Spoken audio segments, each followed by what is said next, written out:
I'm going to show you how to use the new RPC commands that we add to the Navcoin wallet, how to test the community fund, but in a deeper way, creating the raw transactions and creating the different outputs that we need to put in the Coinbase to be able to try to break it. There is a document that I'm gonna put in the description of this video, the link that where I describe the different steps that I'm going to do, how to create a proposal for the community fund, how to create votes in our blogs, and I will also talk about how to include a payment in our blogs. Okay. At the beginning of this document, you can see the link to the paper describing the protocol that the community fund is using. And it's very important that we use, as Paul said in the previous videos, that we use this branch from Navcoin Core. This branch is in my repository, as I called in github.com, because this is the branch that is including all the new changes. So let's start starting the wallet in rec test mode. As Paul explained, we have to remove at the beginning the data folder of the rec test.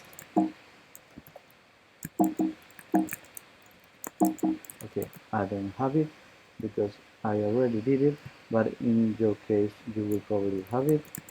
And then we start the wallet. We add rec test, and I also like to add this command print to console so I see all the debug here. So now I start the wallet.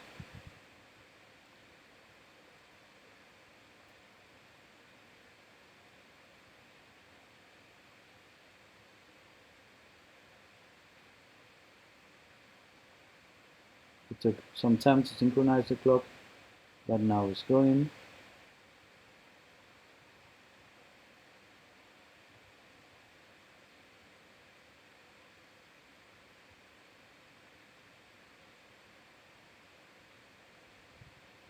And now, as Paul already explained,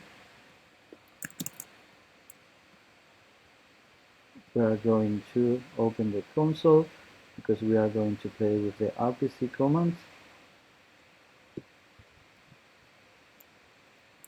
At the beginning, we just verify that we are with an empty blockchain. We are going to generate 300 blocks, so the community fund gets activated.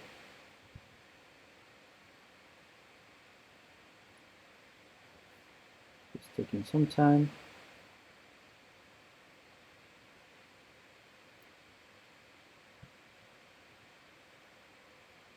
Okay, we already have 300 blocks. We can check it here down that we are in the block 300. And now if we check the information of the soft forks,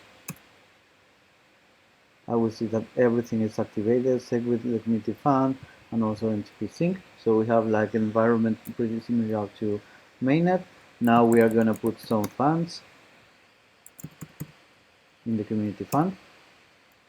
Let's generate one more block and let's check that the coins are already in the community fund. Okay, let's go back to the documentation that I was referring to. We're going to start creating a proposal. So let's see what a proposal really is. A proposal basically is a transaction, is a contribution to the community fund. We are sending some coins to the community fund. These coins, the amount of those coins is considered the fee that we are paying for submitting this transaction. And the characteristics of this transaction has to be that this output is a community fund, as I said. That means that the script of this output has to be the OP return code, opcode, and then the OPC fund opcode, okay, and the variable amount taken as a fee that we will use to prevent spamming. Okay, it's also important that the version of the transaction is 4, and that in the strDC field, that is a field that we use to include metadata related to the transaction, that we have those 5 fields: V for the version of the proposal, N for the amount that we are requesting from the community fund, A for the address where the money is going to be paid in case that the proposal is accepted and the payment requests are also accepted following the rules, and D, that is relative time in seconds of how long the proposal is going to last, and S, that is a minimal description as a string. So for this, for creating this, we are going to use, oh, where is the console? Sorry.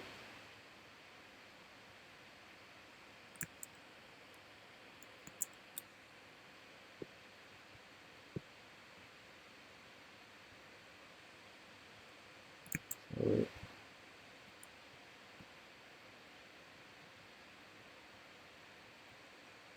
Okay. For this, we're going to use this command, create raw transaction. Let's read the help at the beginning. The first argument that we are gonna that we can use with this command is an array of inputs. That means which inputs are gonna be used in this transaction. We can leave this empty, so a transaction without inputs could be created.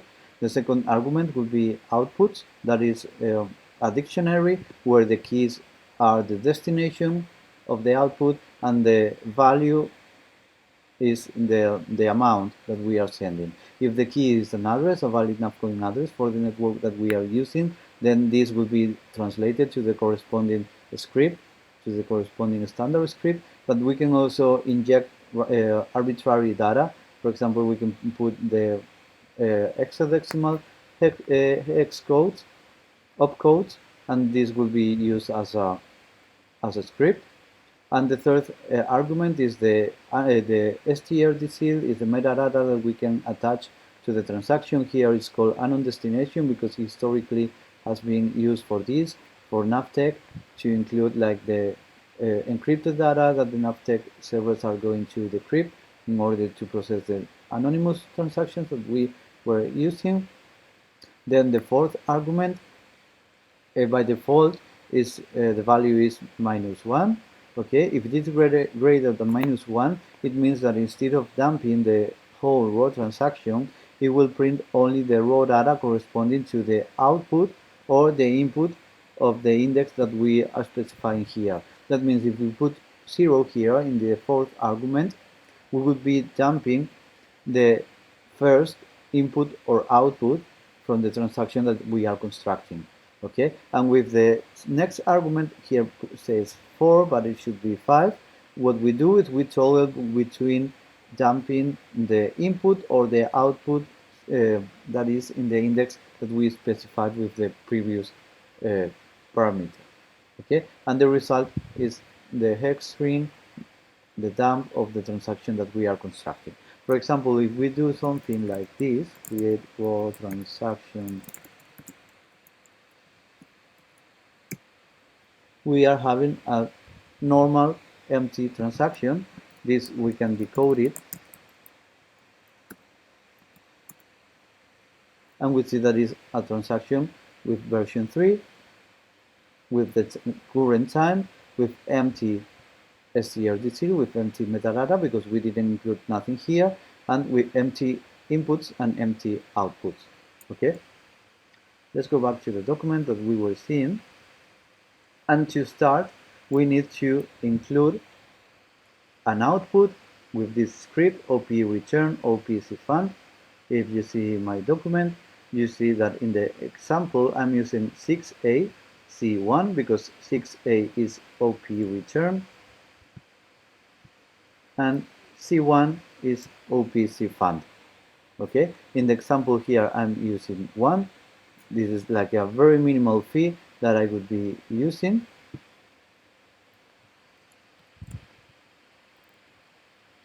Let's try to construct something like this.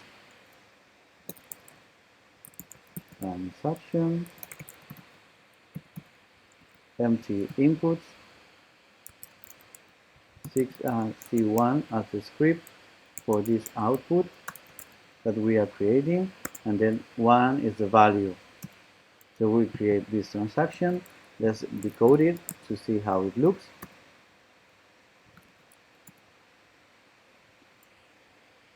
And we see that now we have an output with 1 NAV coin as the value of this output, and the script for this output is OP return. OP is the fund that is a C-fund contribution. So to start, we already have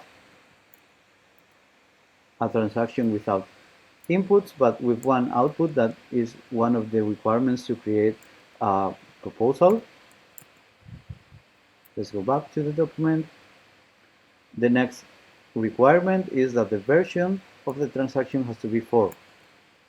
Version is the first field, because all those fields that we see here are encoded as serialized values here, and the first one is the version. So if we basically just change the 3 for the 4, we will see that now the version is 4. So we are closer to have a creation of a proposal. The next thing that we need is including the metadata in the strdc part as the next argument. I'm going to copy it from here,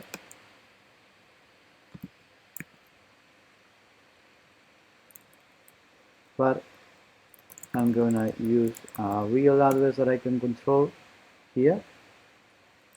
So let's copy the whole command.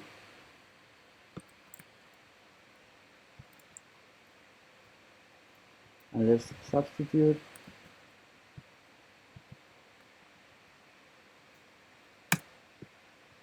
this. Let's change again the version.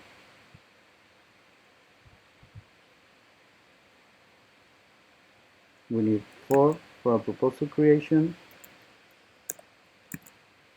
Okay, and now we have a transaction with the metadata, with the output that we need, but without inputs. So the next step that we need to do is to add the inputs. We have a command to get a raw transaction and to automatically add the inputs that we need in order to fund the transaction. And it will also add more outputs, because we can have maybe one output that we can spend that is of value 1, but it's normal that we have outputs of more value, so those coins that we are spending have to go back to us. So when we do this command, fund raw transaction, it will add to the transaction the inputs that we need, but also the outputs that we need to get them the other coins back. Let's decode this transaction just to see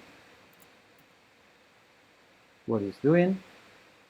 Now we see that is spending one output here. We see that the script of this input is missing, but we have the output, we have the change output. This is 48.9952 NAVs that are coming back to some address that we control, and we have, as we asked it to, we have here like 1 NAV that is going to the community fund. Now what we are missing, the next step would be to assign the inputs. So we prove that we are owning those outputs that we want to spend. So the command would be sign raw transaction. And now we have the transaction signed. Let's decode it.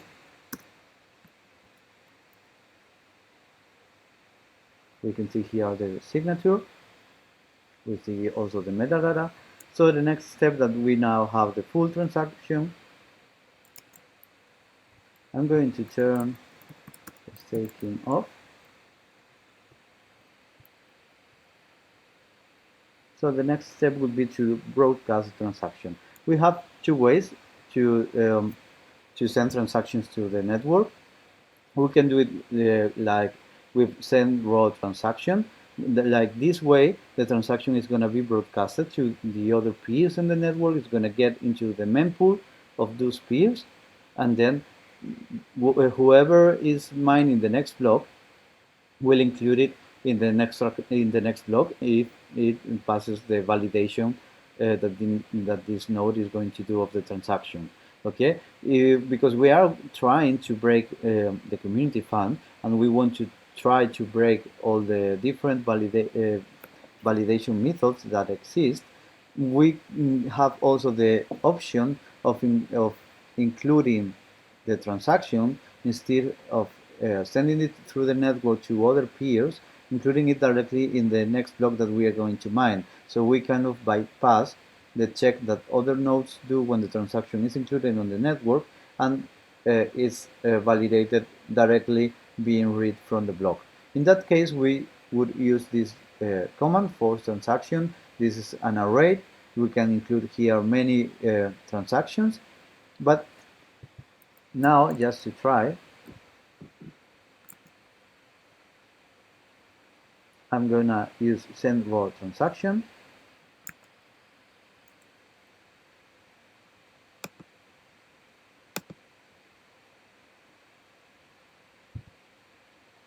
Let's get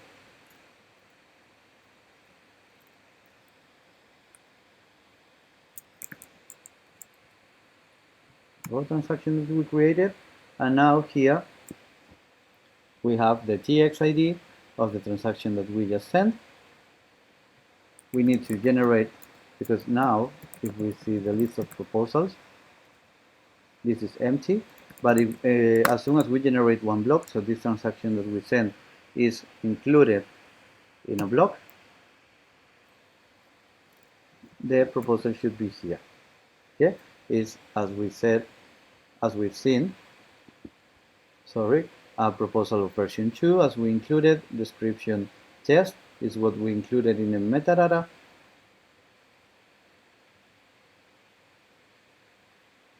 Let's go back here. Okay, version 2, this is the address where the coins will be sent. This is the amount is in Naboshis. That's why here you see 0.00001. Okay, the user paid fee 1. That is the amount that I sent to the community fund. Yeah, and it doesn't have any vote yet. Okay, and this 36,000 is the duration that I set for this proposal. Okay, now that I have this proposal, I'm going to try to include a vote in my block. If we go to this document that I was referring before, a stacker will add commitments in the coinbase, that is the first transaction of the block, of its blocks in the form of extra outputs for every entry in his proposal's hash list. That means that when we are mining a block, the coinbase, that is the first transaction, will include new outputs referring in the script to the hash of the proposals or the payment request that we want to vote using a special script. I created a new command to add outputs to the coinbase, that is coinbase outputs. The argument is an array of strings. Those strings will be the hex data, the raw data of the outputs that we are going to include. So what we have to do is that we did before, create a raw transaction. The inputs are empty because we don't really need it. Okay, and then we need to put here the script that we need to identify that this is going to be a vote for a proposal, and the value of this output has to be 0. Okay, so what has to be the value of this script for this output in case that we are voting, for example, yes for a proposal? We have to put at the beginning OP return, as we did for the community fund contribution. The second byte is the same, is OPC fund, and then it comes something new. OP prop means that we are voting for a proposal, and the next byte, it will be the vote that we are sending, whether it is yes or it is no. If it is yes, it will be OP yes. If it is no, it will be OP no. and then it will come the hash of the proposal that we have to reverse by the reverse. I will explain in the document how you have to do it, and I will do it now in the video so you can see it. So at the beginning of the script is 6a C1, that is OP return OPC fund. Then because we are voting for a proposal, we have to put C2, okay? And because we are voting yes, we have to put C4, okay? Now we want to vote to this hash. So we have to reverse this hash byte by byte. That means that the first byte is 1D, the second byte will be 21, the third byte will be AB, and so on. And for this, I made a very easy JavaScript script that we can use in the console.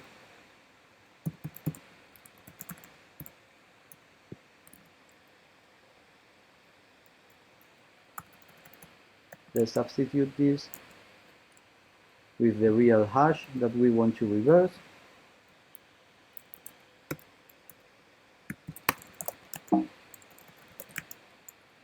Let's run it, and then I have the reverse hash. So now I passed it here, okay, and this will create the full raw transaction, including this output. Let's decode it. Okay, I see a transaction without inputs and with only one output. The value is 0, and the output is OP return, OPC fund, OP prop, OP yes, the hash of the proposal that we are voting, and is of type proposal yes vote. So what we have to do is, as we explained before, we add now another argument to create raw transaction, that is the index of the output that we want to dump, 0. Okay, so we have here,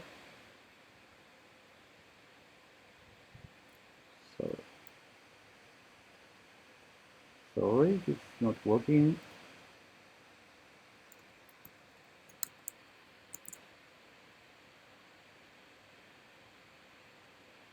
Oh yeah, because sorry, this argument, the next one will be the metadata, that it has to be empty, and the next one is the index of the output that we need to dump. So this is the output that we need to include in our Coinbase.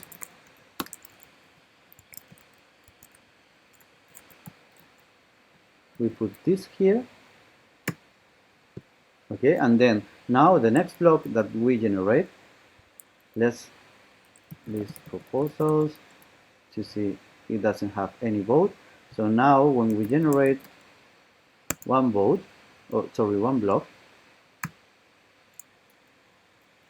we will see that now this proposal has one yes vote.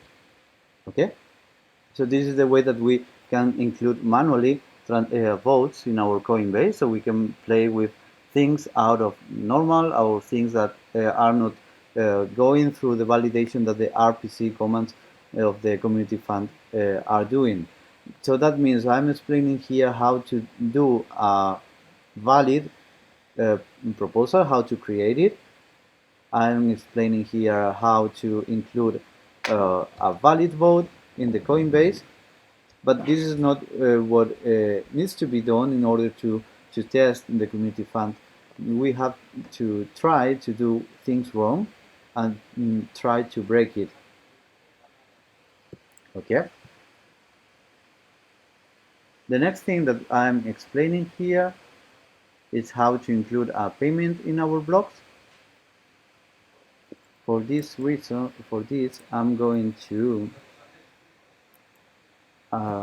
vote this proposal first,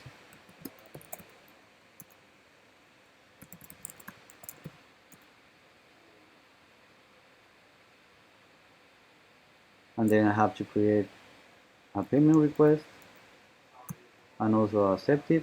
So this proposal is already accepted, but it's waiting for more votes. So let's waiting for the end of the voting period.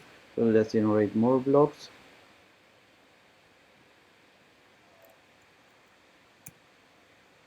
Okay, now it's accepted. So now I have to create a payment request. The process to do it, if you want to do it raw, is the same that I described here. I will just need to change the version instead of 4 to change it to 5. Okay, and instead of using this metadata that I'm using here, referring A, V, N, D, and S,